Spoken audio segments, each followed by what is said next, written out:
studies on children's World War I experience. So I changed a bit. If you read the abstract, I'm happy to answer questions with regard to these two studies. I comment on the abstract, but I changed my idea.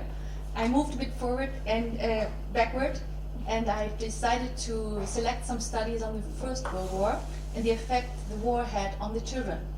Because little do we know about the pedagogical and psychological research on the effect of the First World War had on children's minds pursued in the afterwards defeated Central Power States. I will show in my talk today that a kind of research we could call, making an anachronistic move, psychosocial pedagogical, was done in the second decade of the 20th century by authors whose names have been forgotten. That's a bit of bet I make. If someone knows them, let me in here.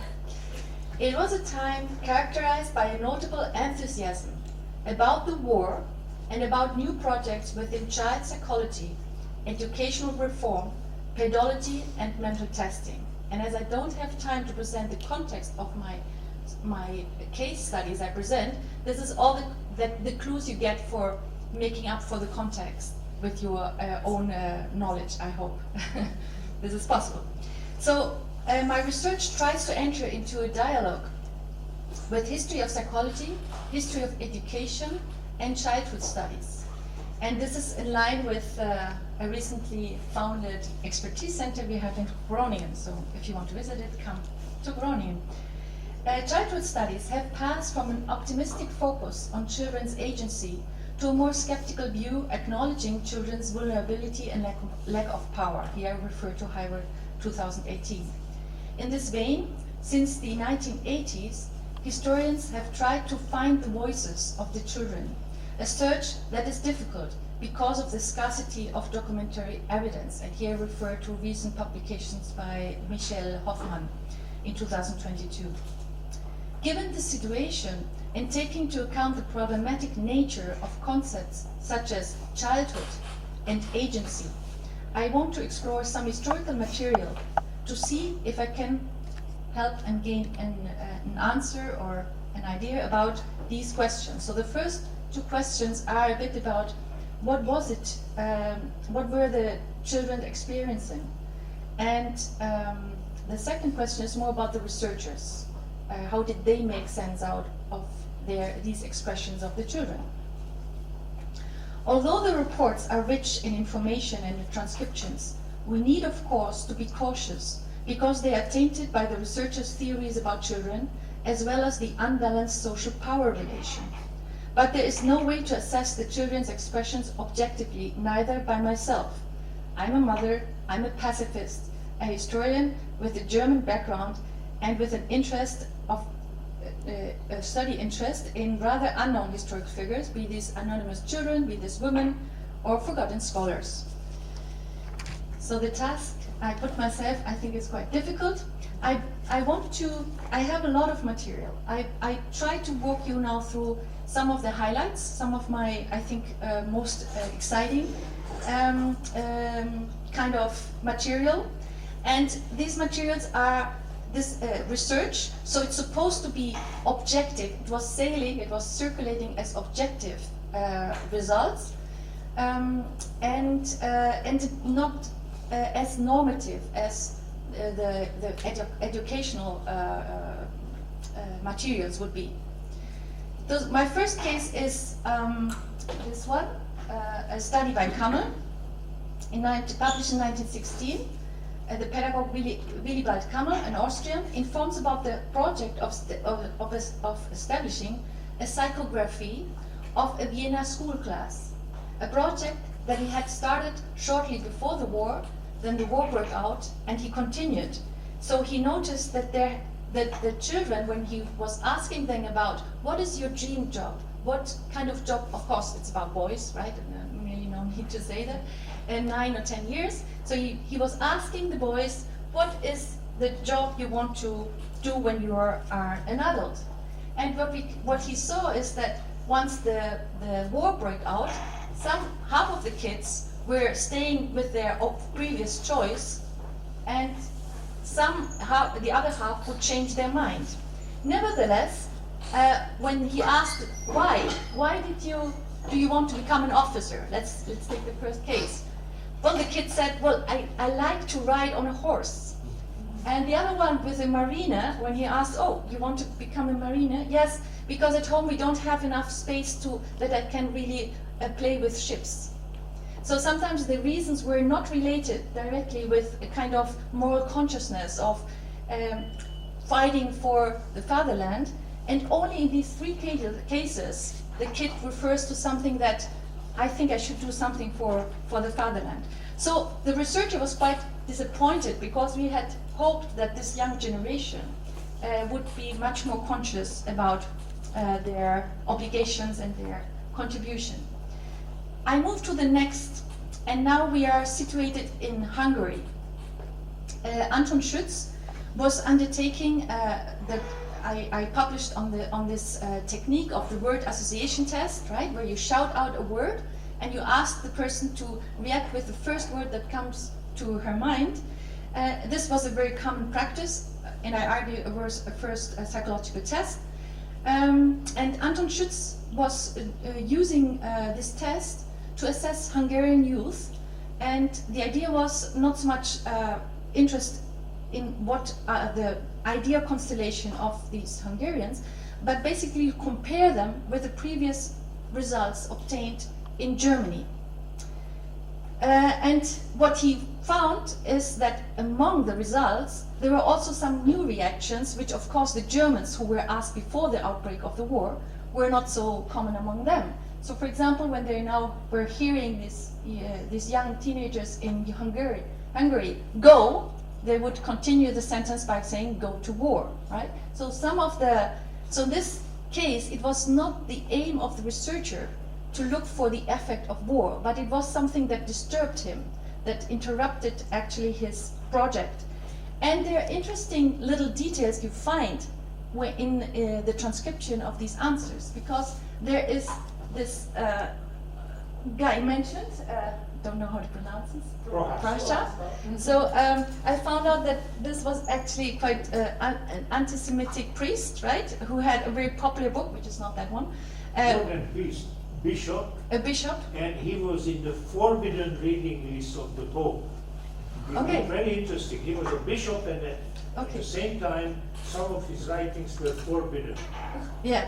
Okay. So they were. By Rome. Yeah, because he was quite anti-Semitic, and it seems that the young among the young people they were reading a quite popular book of him.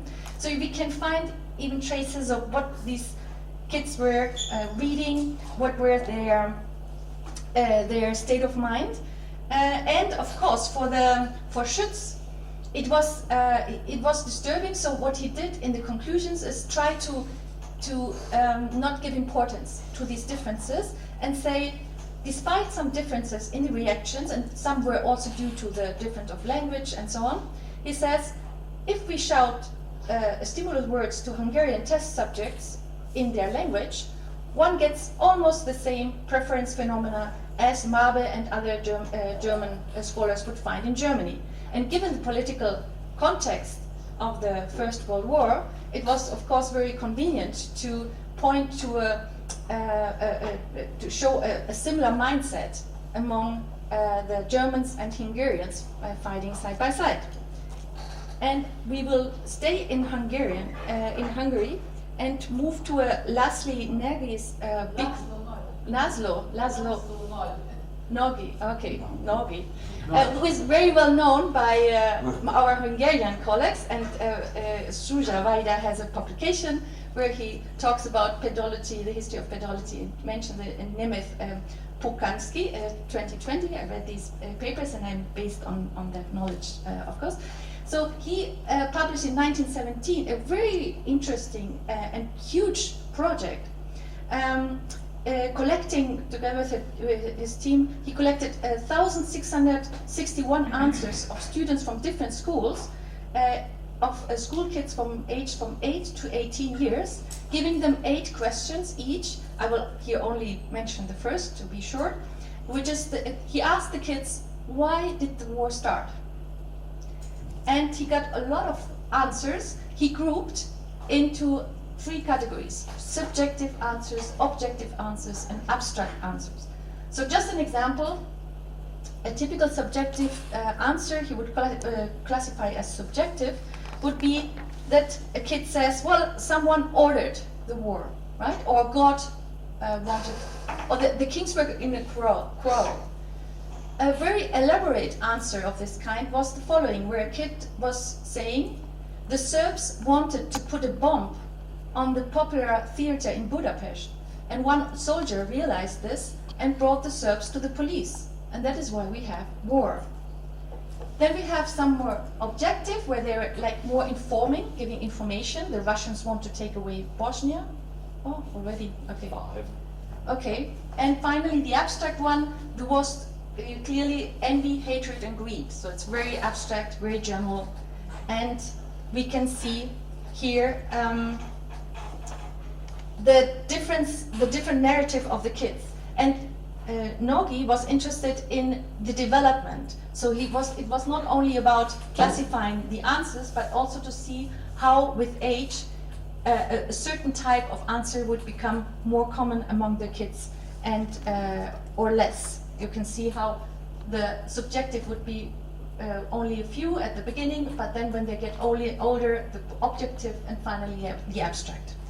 Okay, I move on to my next example.